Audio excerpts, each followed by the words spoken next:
guys, Mike G with MDG Collections on hand.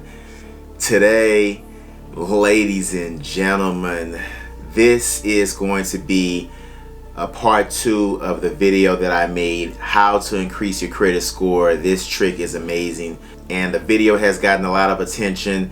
It took months. The video didn't take off right away, and I was wondering why it didn't take off.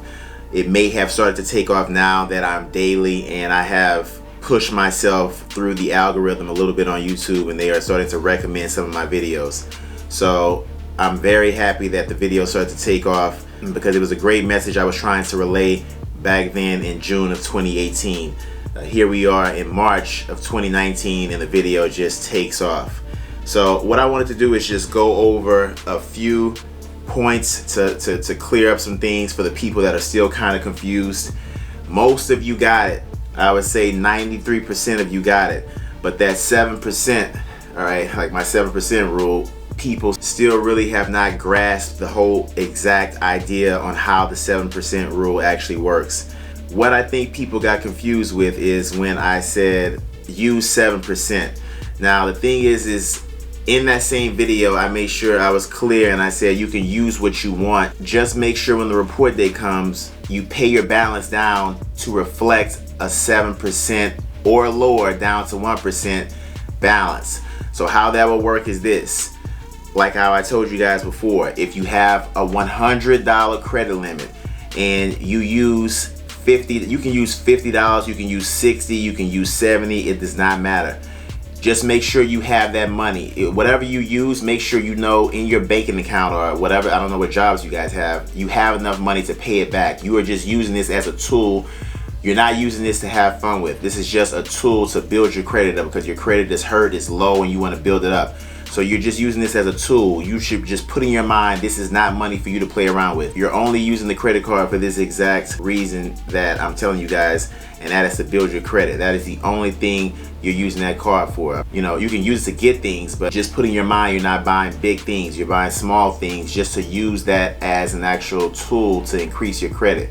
So like how I say, it is a game. No matter how you look at it, it is a game that pretty much you're playing to basically increase your credit. If you use $50 out of 100, you are using 50% of your credit limit, and you do not want that to report.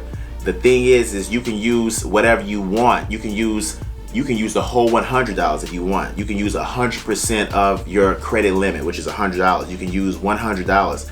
Just make sure on the due date, when that due date comes, let's just say if the due date is on the 1st, you want to make sure when you pay the balance of $100, you want to pretty much make sure you pay $93. $93 will leave you with $7 left, so you will have a $7 balance. So you want to make sure, because you use the whole 100%.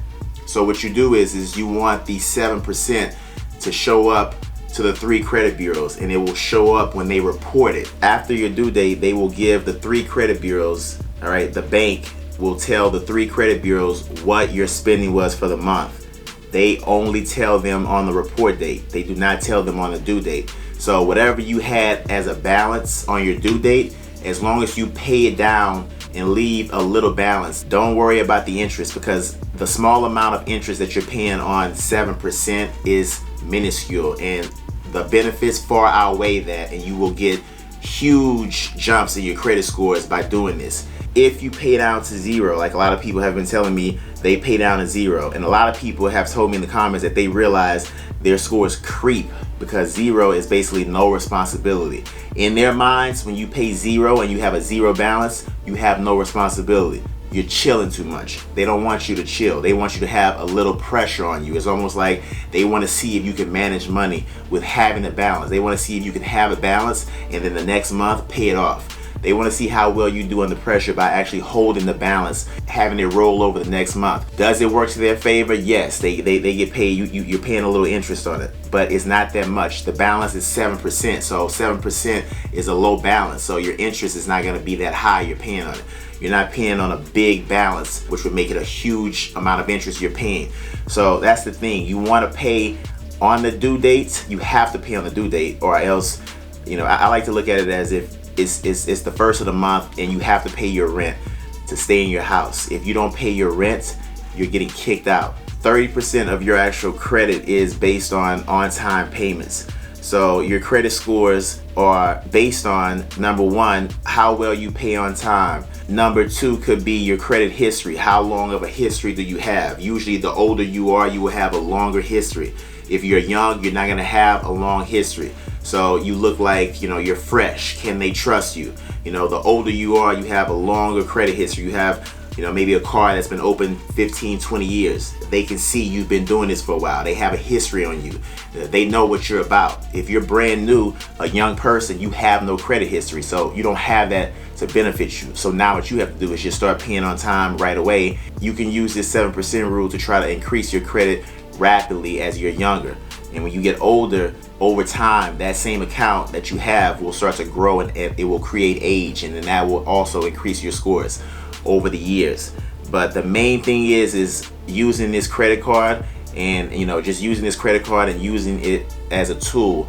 Use the amount you want to use. It does not matter what you use. You can use $30, $40, $50, $60. Just make sure on the due date you pay off enough of that amount you use and leave a little balance to reflect 7%, and let that 7% report a few days after the due date, and that's what they will tell the credit bureaus. And then you repeat this month after month after month. And what you can do is, instead of using 7%, you can drop it down the next month to 6%. Now what's going to happen is you're going to use $50 out of 100. If you want to do it, you can do it, but just remember, you need to make sure you pay the amount down. You need to make sure you pay the amount down to whereas on your report date, which is 3 to 5 days after your due date, it reflects 7%. Now the next month, that 7% is going to roll over. So let's just use the example again of $100. $100 is your credit limit. You want to pretty much use, let's just say if you want to use $100, you want to use the whole 100. All right, you want to use it. Make sure when the due date comes, you pay $93 is what you want to pay.